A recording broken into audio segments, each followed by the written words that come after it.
Baik, Assalamualaikum warahmatullahi wabarakatuh. Selamat pagi, selamat siang, selamat sore, maupun selamat malam kepada Bapak Ibu dosen yang saya hormati dan teman-teman yang berbahagia. Saya Elsitia Fiza dan anggota kelompok saya yang lain izin untuk menyampaikan hasil diskusi kami, yakni meresensi buku Bunga Rampai. Presentasi ini dibuat untuk memenuhi mata kuliah keperawatan komunitas yang diampu oleh Bapak Tirta Andi Kusuma Suparto SK Nurse MK, yang mana kami dari kelompok 4 kelas B yang meresensi bab 4 dalam buku ini terdiri dari saya sendiri, yakni Elsie Jafiza dengan NIM 2201528, teman saya Syifa Rahmadiah dengan NIM 2209731, dan Yovanita Maria Margaret dengan NIM 2201146. Dalam resensi buku ini, kami meresensi identitas dari buku. Buku ini berjudul Bunga Rampai, Kinerja Pembangunan Kesehatan di Indonesia, Tantangan, Masalah, dan Solusi, dengan penulis Siswanto dan kawan-kawan, dan khususnya bab 4 yang kami resensi ditulis oleh Helena Uliarta Pangaribuan, Miko Hananto, dan Sri Adiani, dengan editor terdiri dari 4 orang yang sudah tertera di layar. Buku ini juga terbit tahun 2020 dengan tebal halaman 324 halaman yang diterbitkan oleh Lembaga Penerbit Badan Penelitian dan Pengembangan Kesehatan atau LPB dengan ISBN tertera dan masuk dalam kategori buku pendidikan atau non-fiksi. Kemudian selanjutnya untuk ikhtisar bab, kami merangkum bab 4, yaitu dengan judul Program Pencegahan dan Pengendalian Penyakit di Indonesia dari sisi pandang riset, dengan 4 sub-subbab, yaitu pendahuluan, penyakit menular, penyakit tular vektor dan zoonotik, dan penyakit tidak menular. Untuk pendahuluannya, dalam resensi buku ini penulis menjelaskan bahwa semakin bertambahnya zaman, maka dunia itu semakin berusaha menghadapi berbagai jenis penyakit, baik menular maupun tidak menular. Penyakit menular inilah yang paling banyak menimbulkan kecacatan dan morbiditas atau kematian. Penyakit menular ini sifatnya infeksius dan berulang, sedangkan penyakit tidak menular ini semakin meningkat karena 4 faktor, yaitu penggunaan tembakau, aktivitas fisik, penggunaan alkohol, dan pola makan yang tidak efektif, serta penyakit menular ini sifatnya degeneratif dan kronik.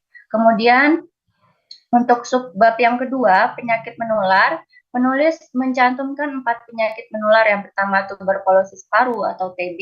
Penulis menjelaskan bahwa TB adalah penyakit infeksius disebabkan Bacillus Mycobacterium tuberculosis, yang mana TB ini di Indonesia menduduki urutan ketiga sebagai penyakit TB terbanyak di dunia, dan tantangannya yaitu soal penderitanya yang masih kurang patuh dalam minum obat. Kemudian penyakit yang kedua yaitu HIV/AIDS. Penulis menjelaskan bahwa virus ini merupakan penyakit dengan virus yang menyerang kekebalan tubuh, dan upaya pengendaliannya dengan 3-0, yaitu zero new HIV infection, zero AIDS related, dan zero discrimination. Kemudian penyakit yang ketiga yaitu hepatitis. Penulis menjelaskan bahwa hepatitis adalah penyakit peradangan hati, baik karena infeksius maupun non-infeksius seperti alkohol, obat-obatan, maupun komplikasi penyakit autoimun.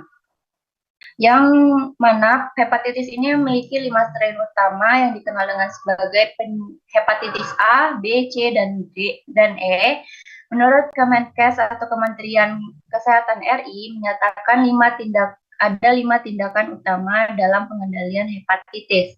Kemudian penyakit yang keempat yaitu pneumonia, adalah infeksi penyakit pernapasan akut yang menyerang alveoli sehingga berisi nanah atau cairan sehingga penderitanya sulit untuk bernapas. Di Indonesia, pneumonia paling banyak terjadi pada bayi dan balita usia 1-4 tahun yang penanganannya perlu memberi imunisasi PVC ke daerah-daerah prioritas pneumonia. Kemudian selanjutnya bisa dijelaskan oleh teman saya. Baik, selanjutnya ada penyakit tular vektor dan zoonotik. Yang pertama ini ada filariasis limfatik, yaitu penyakit tropis yang disebabkan oleh infeksi parasit filaria yang ditularkan melalui nyamuk. Penyakit ini dapat menyebabkan kerusakan pada sistem limfatik dan manifestasi berupa bengkaknya anggota tubuh. Kemudian ada skistosomiasis, yaitu penyakit yang disebabkan oleh infeksi cacing parasit yang hidup di air dan pada daerah subtropis dan juga tropis. Di Indonesia, penyakit ini banyak ditemukan pada Provinsi Sulawesi Tengah. Kemudian di sini ada malaria, yaitu masalah kesehatan yang disebabkan oleh parasit Plasmodium. Penulis menyebutkan bahwa malaria ini menjadi sebab dari beban penyakit yang tinggi di Indonesia, khususnya di Papua. Kemudian ada demam berdarah denggi atau DBD. Di sini virus denggi atau DINV merupakan masalah kesehatan masyarakat global yang ditularkan melalui gigitan nyamuk Aedes. Penulis menyebutkan bahwa tantangan masih terdapat pada sistem surveillance, pemahaman masyarakat, serta penularan transovarial virus pada nyamuk di Indonesia. Kemudian boleh selanjutnya.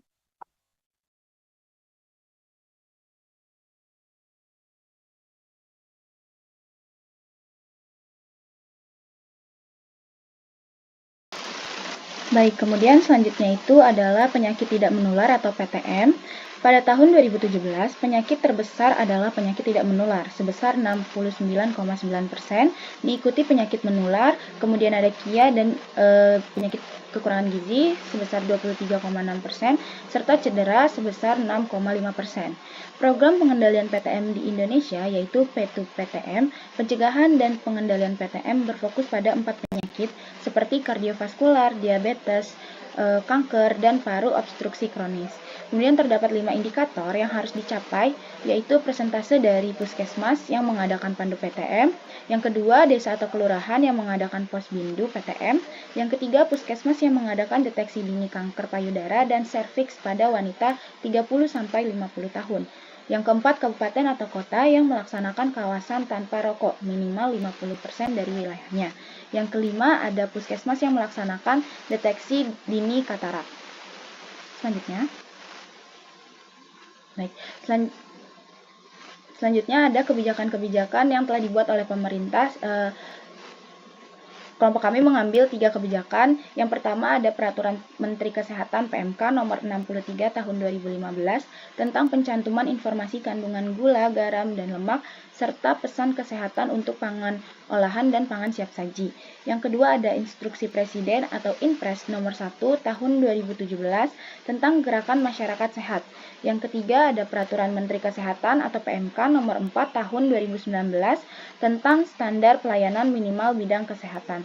Kemudian pada tahun 2016, Kementerian Kesehatan meluncurkan program nasional yaitu PISPK atau Program Indonesia Sehat dengan Pendekatan Keluarga. PISPK dapat mempunyai data profil kesehatan keluarga yang meliputi seluruh keluarga yang tinggal di wilayah kerja puskesmasnya. Terdapat 12 indikator dalam PISPK, yaitu 1 keluarga mengikuti program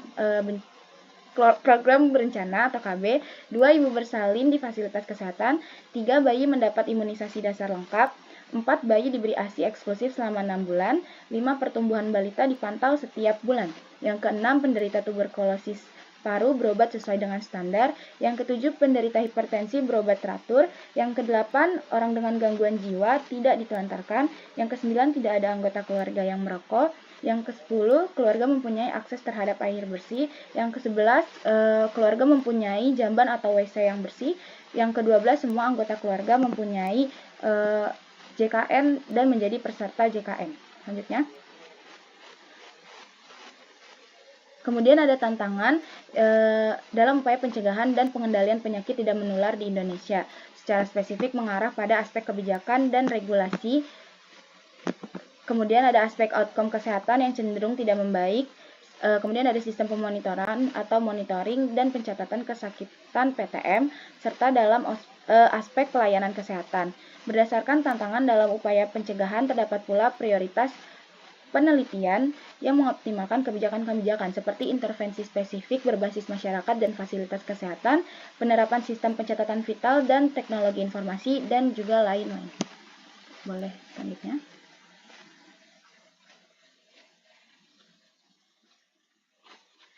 Kemudian kelompok kami mencari kelebihan dan juga kekurangan dari bab ini. Kelebihan yang dapat kami temukan, yang pertama, bab ini memberikan pemahaman yang mendalam tentang konsep-konsep penting dalam topik yang dibahas. Yang kedua, penjelasan disajikan dengan sangat terstruktur dan logis, memudahkan pemahaman pembaca.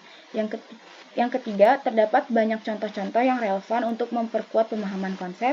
Yang keempat, bab ini dilengkapi dengan visualisasi yang menarik. Yang kelima, pembahasan topik-topik dalam bab ini sangat komprehensif dan mencakup berbagai perspektif. Selanjutnya,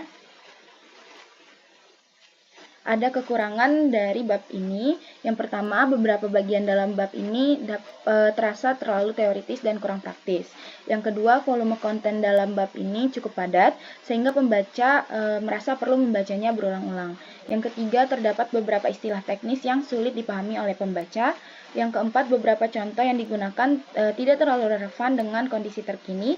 Yang kelima, diperlukan lebih banyak penekanan dan aplikasi konsep-konsep yang dibahas dalam kehidupan nyata.